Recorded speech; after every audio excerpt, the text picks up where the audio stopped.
Right, time for another sit down in social isolation, of course, this time with another jockey. That is James Doyle, very much still in the UK. And I'm wondering what you're up to, James. How are things? How is life at the moment in Newmarket? Yeah, it's obviously a bit different to what we're used to. Obviously, this time of year, usually we'd be cranking into the season and pressing forward. But obviously, with what's going on, we're on lockdown here, and I'm very fortunate where I live out in Ashley, out on the outskirts of Newmarket. We have a few acres here with a few stables and a menage. So I've got some just before we went into lockdown. I kind of, not a genius or anything, but I could see this happening. So I got a friend of mine has a few horses, so I got a couple of them sent up here to play around with. So it's good. It's filling my days. Very different to what I'm used to. I'm learning a different style of riding, which is good. And yeah, it keeps me out the house, and yeah, I'm enjoying it. So what? So you've basically got some horses in who you're. Sorry for my clueless questions on this, but you're effectively hacking around on some horses and getting you out and about, keeping them fit and keeping yourself occupied. Well, that's it. I mean, obviously the biggest challenge some of us taller jockeys will face during the period we're off is obviously we're not used to being off for this length of time. Is obviously our weight. So I think having the horses to do and you know, having two of them out in the yard there, it takes up most of my day and keeps me out of the house, which is quite important. You know yourself, if you're sort of lounging around the house with not much to do, you end up eating a bit more than you would tend to do. So yeah, it's like I say, it keeps me out of the house, keeps my mind occupied, and yeah, really enjoying it too. No, that is exactly right. I mean, the more time I spend in, the more 3 meals a day turned into about 5 little ones in between breakfast and lunch. So there you go. I mean, have you found it difficult, or do you find it difficult in these sorts of? I know we've never experienced anything quite like this before, but keeping in shape, has that been difficult for you at all, or are you managing pretty well? I think my weight, I've been keeping an eye on my weight. I usually sit around just over 9 stone, which I'm currently at. So I'm kind of the same as I would be when I'm usually riding, which is good. But like I say, my days are pretty busy. I'm mucking out, which I haven't done since my younger years. So that's something I don't enjoy too much, but it's a form of exercise, I suppose. And obviously riding the horses keeps me busy. And there's actually there's a group of us up in Newmarket here. We've got, I'm not sure if you've heard of them, Tom, but they're the Peloton bikes. They're the spin bikes. So there's quite a few of us, and it's, you know, you can follow each other's profiles. So that's been quite interesting. Hugo Palmer seems to be bossing the top of the leaderboard at the minute, along with Tim Gredley, and then there's myself and George Scott, and we're about level, myself and George, and I think Jamie Spencer's got one as well. I'm not sure he's taken the wrapper off it yet, but like I say, Hugo Palmer and Tim Gredley I mean, there's a long season to go. They're putting up some pretty impressive figures, so we'll see how they if they train off or not. The season kicks in. There's a long way to go yet. I mean, this is in no way meant to sound disrespectful of my expectations of Hugo Palmer's cycling ability. But I did raise an eyebrow when you said he's right at the top of the list currently. Do we have actual evidence? Can you see him, or is there any chance he's got someone he can't? It's lockdown, but he's genuinely doing this himself, is it? It's pretty impressive, yeah. He's put up some good figures, and I believe he cycles up the heath. I think he tends to jump on it at 6 a.m. before work, and he cycles up and down the heath in between. To follow his horses each lot. So yeah, he's in good shape.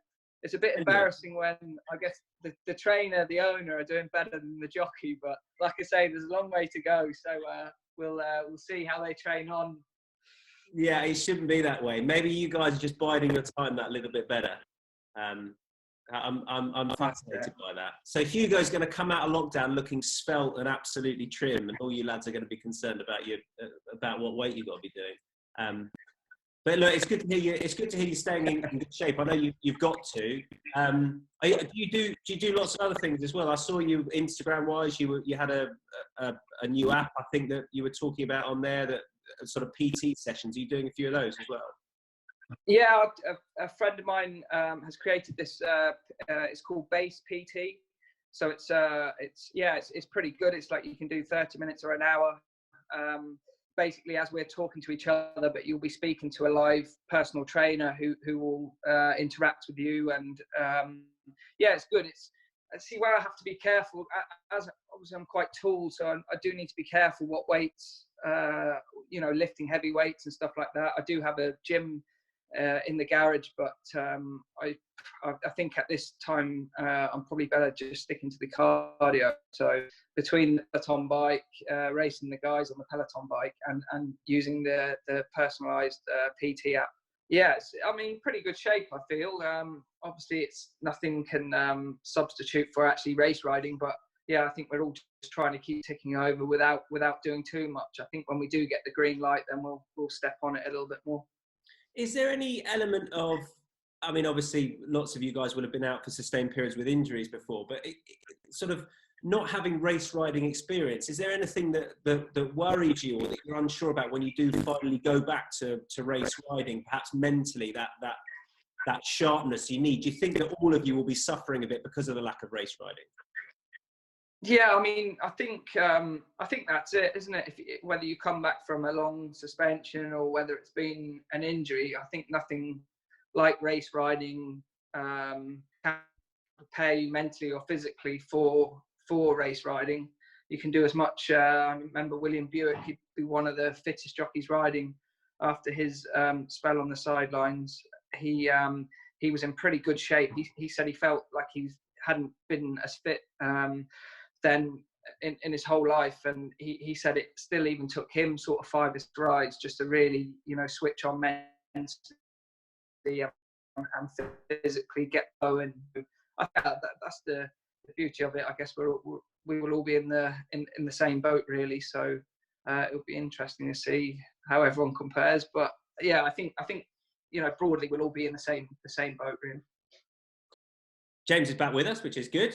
I think it was my end which got rid of you, but welcome back. You're moving, which is good. You were frozen before. I just wanted to ask on where you can actually get into yards-wise in Newmarket. I mean, do you sort of, I don't know what's going on there. Is it free access? Is it very limited access with where you can go in and ride out? Yeah, well, it is difficult in the sense that we do need to be quite sensible about this. I mean, normally what happens, jockeys go into sort of 3 or 4 different stables, but I think at the minute it wouldn't be wise to be doing that really. So I myself, I've just been going into William Haggis's and actually meeting Hugo Palmer's down at the Gallops. I've been going into William Haggis's yard and riding from the yard there, but only meeting Hugo Palmer's down at the Gallops just to minimise any kind of risk really. Charlie Appleby is pretty relaxed at the minute. His place is obviously quite private up there in Moulton Paddocks, and I believe he's got his team in various places, so it's pretty well organised. And I think myself and William probably won't go in there until we get a fixed date on when we'll be likely returning to racing. So still, like I say, it's still nice to be getting in, and this time of year it's getting to know them sort of unraced 3-year-olds and the odd forward 2-year-olds. So it's exciting in that respect, because I guess this time a few years ago we didn't even know Sea of Class was in the yard. So she didn't come into the yard until she was 3, and like I say, we didn't know at this stage she was even there. She hadn't been doing much and didn't show that much at this stage. So it just shows anything can be hidden away.